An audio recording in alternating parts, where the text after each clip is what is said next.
രഹസ്യാന്വേഷണ ഏജൻസിയായ ISI കുട്ടികളെ ഉപയോഗിച്ച് തീവ്രവാദ ചാരപ്രവർത്തനം നടത്തുന്നതായ വിവരമാണ് പുറത്തുവരുന്നത്. പ്രായപൂർത്തിയാവാത്ത 40ഓളം പേർ ഇപ്പോൾ സുരക്ഷാ സേനയുടെ നിരീക്ഷണത്തിലാണെന്ന് ഒരു മുതിർന്ന ഉദ്യോഗസ്ഥൻ പറഞ്ഞു.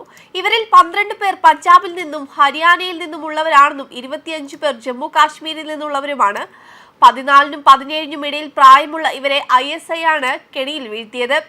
കഴിഞ്ഞ ആഴ്ച ജമ്മു കാശ്മീരിലെ സാംബ ജില്ലയിൽ 15 വയസ്സുള്ള ഒരു കുട്ടിയെ പിടികൂടിയതോടെയാണ് കൗമാര ചാരശൃംഖല കണ്ടെത്തിയത്. പാകിസ്ഥാനിൽ നിന്നുള്ള ഏജൻസികളുമായി ഈ കുട്ടി ബന്ധം പുലർത്തിയതായി രഹസ്യാന്വേഷണ വിഭാഗം അറിയിച്ചു. കുട്ടിയുടെ ഫോൺ സ്കാൻ ചെയ്ത രഹസ്യാന്വേഷണ സംഘം ഞെട്ടിപ്പോവുകയായിരുന്നു. തീവ്രവാദ ഗ്രൂപ്പുകളുടെ മുന്നണി സംഘടനകളുമായും ISI ബന്ധമുള്ള ഏജൻസികളുമായും കുട്ടി ബന്ധം പുലർത്തിയിരുന്നുവെന്ന് പത്താൻകോട്ടിലെ senior superintendent of police Daljinder Singh Dhillon പറഞ്ഞു. പാകിസ്ഥാനെ അടിസ്ഥാനമാക്കിയുള്ള ഏജൻസികളാണ് കുട്ടികളെ കെണിയിൽ വീഴ്ത്തിയത്. അവരുടെ നിർദ്ദേശപ്രകാരം ഇന്ത്യൻ സൈന്യത്തിന്റെ സുപ്രധാന സ്ഥലങ്ങൾ കുട്ടി ചിത്രീകരിച്ചിട്ടുണ്ടെന്നും ഉദ്യോഗസ്ഥർ പറഞ്ഞു. കുട്ടിയുടെ ഫോൺ ക്ലോൺ ചെയ്യപ്പെട്ടിരുന്നു.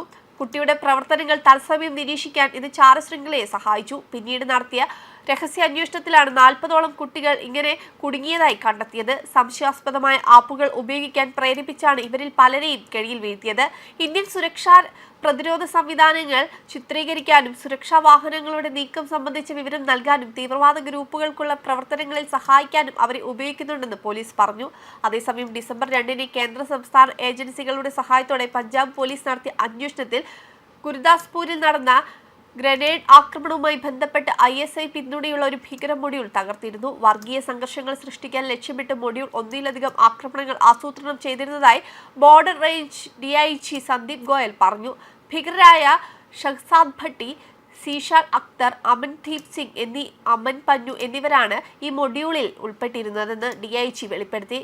ഗുരുദാസ്പൂരിലെ ഒരു പോലീസ് സ്റ്റേഷനിൽ ഒരു സംഘം ഒരു ഗ്രനേഡ് ആക്രമണം നടത്തിയിരുന്നു. മറ്റൊരിടത്ത് ആക്രമണം ആസൂത്രണം ചെയ്യുകയും ചെയ്തു. എന്നാൽ മൊഡ്യൂളിലെ 2 പേരെ അറസ്റ്റ് ചെയ്യുകയും ആയുധങ്ങൾ കണ്ടെടുക്കുകയും ചെയ്തതോടെ ഇത് പരാജയപ്പെട്ടു. ഇതിനിടെ ഹരിയാനയിലെ അംബാലയിൽ നിന്ന് ഇന്ത്യൻ സൈന്യത്തിന്റെയും വ്യോമസേനയുടെയും തന്ത്രപ്രധാനമായ വിവരങ്ങൾ ISIക്ക് കൈമാറിയ യുവാവിനെ തിങ്കളാഴ്ച പോലീസ് അറസ്റ്റ് ചെയ്യുകയായിരുന്നു.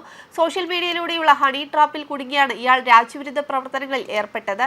സഹ പോലീസ് സ്റ്റേഷൻ പരിധിയിലുള്ള സബ്ക ഗ്രാമവാസിയായ സുനിൽ എന്ന 31-കാരനായിരുന്നു പിടിയിലായത്. അംബാല കണ്ടോൺമെന്റ് ബസ് സ്റ്റാൻഡിന് സമീപത്ത് വെച്ചാണ് ഇയാളെ ഉദ്യോഗസ്ഥർ പിടികൂടിയത്. വെബ് ഡെസ്ക് കർമ്മ ന്യൂസ്.